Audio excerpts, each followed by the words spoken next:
हे दोस्तों, आज मैं आपको बताऊंगा एक की रीजन क्यों कुछ ही लोग बहुत अमीर बन पाते हैं और क्यों ज्यादातर लोग गरीब या फिर मिडिल क्लास रह जाते हैं। रॉबर्ट नाम का एक लड़का था जिसके दो बाप थे।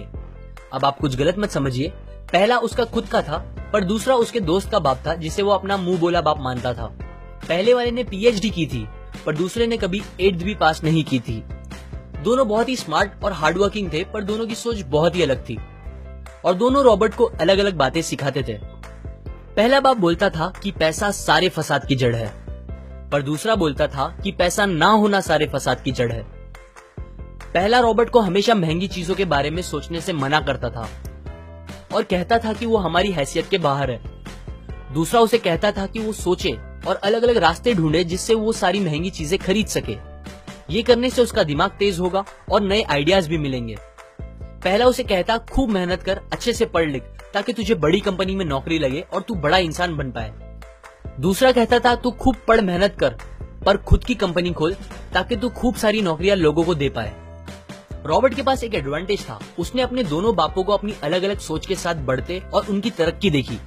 उसने अपना दिमाग लगाया और अपने दूसरे बाप की बातें मानी और फॉलो की, जो कि बाद में मायामी फ्लोरिडा का सबसे अमीर इंसान बना और उसकी सिखाई बातों से उसने खुद करोड़ों कमाए, जबकि उसका पहला बाप जिंदगी भर गरीब रह गया। सबसे इंपॉर्टेंट बातों में से एक बात जो रॉबर्ट ने अपने अमीर बाप से सीखी वो थी फाइनेंशियल लिटरेसी, जिसका मतलब है एसेट्स और लायबिलिटीज के बीच का डिफरेंस जानना। अब आप गौर से सुनिए, ये नॉर्मल कॉमर्स में सिखाए गए मीनिंग से थोड़ा अलग है। रॉबर्ट ने काफी इजी शब्दों में उसका मीनिंग बताया है, जो कि कुछ ऐसा है। एसेट्स कोई भी वो चीज होती है जो आपको पैसे बना के दे या फिर आपके जेब में पैसे डाले, और लायबिलिटीज वो चीजें होती है जो आपके जेब से पैसे ले ले या आपके पैसे खत्म करे। अमीर लोग इसीलिए अमीर होते हैं बिकॉज वो अपने एसेट्स बनाते हैं, जबकि मिडिल क्लास लोग बस लायबिलिटीज पे खर्च करते हैं। मिसाल के तौर पर रमेश और सुरेश नाम के दो दोस्त थे। दोनों सेम पोजीशन और सेम सैलरी पे काम करते थे।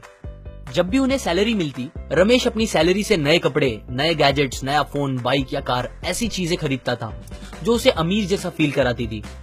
पर वो ये नहीं समझता था कि ये सारी चीजें लायबिलिटीज है जो उसके पैसे उससे ले रही है, ना कि बस जब वो उन्हें खरीदता है तब, बल्कि आगे भी मेंटेनेंस वगैरह के लिए, जिसकी वैल्यू वक्त के साथ कम हो जाएगी और ना ही वो उससे आगे कुछ पैसों का प्रॉफिट देगी।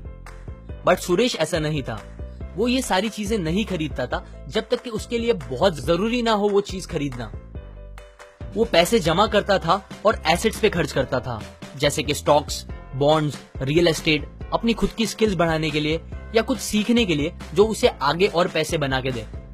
2 साल बाद सुरेश करोड़पति बन गया, जबकि रमेश वैसे का वैसा अपनी कम सैलरी को कोसता रह गया और कहता था कम सैलरी उसके मिडिल क्लास होने का रीजन है। एक गरीब इंसान का कैश फ्लो कुछ इस तरह होता है, उसे पैसे मिलते हैं और फिर वो पैसे उसकी जरूरी खर्चों में खत्म हो जाते हैं। एक मिडिल क्लास का कैश फ्लो थोड़ा सा अलग होता है, उसे पैसे मिलते हैं, वो पैसे जरूरी खर्चों और लायबिलिटीज में खत्म कर देता है। इसीलिए मिडिल क्लास और गरीब में ज्यादा फर्क नहीं है। मोस्टली मिडिल क्लास लोगों को लगता है उनका घर उनका एसेट है, पर ऐसा नहीं है। आपका घर आपको पैसे बना के नहीं देता अनलेस आप उसको भाड़े पे दो, जबकि अमीर लोगों का कैश फ्लो ऐसा होता है। उन्हें पैसे मिलते हैं, वो उस पैसों से अपने एसेट्स बनाते हैं पहले और फिर उससे बने पैसों से खर्चा करते हैं। इसीलिए वो अमीर होते जाते हैं क्योंकि उनके इनकम के सोर्स बढ़ते जाते हैं। अगर आपको अमीर बनना है तो ये बात याद रखिए अच्छे से। इस बात से फर्क नहीं पड़ता कि आप कितना कमा रहे हैं, बल्कि आप उन पैसों को कैसे और कहां खर्च कर रहे हैं, ये इंपॉर्टेंट है। आपको कंज्यूमर की सोच से बाहर आकर इन्वेस्टर की सोच अपनानी पड़ेगी।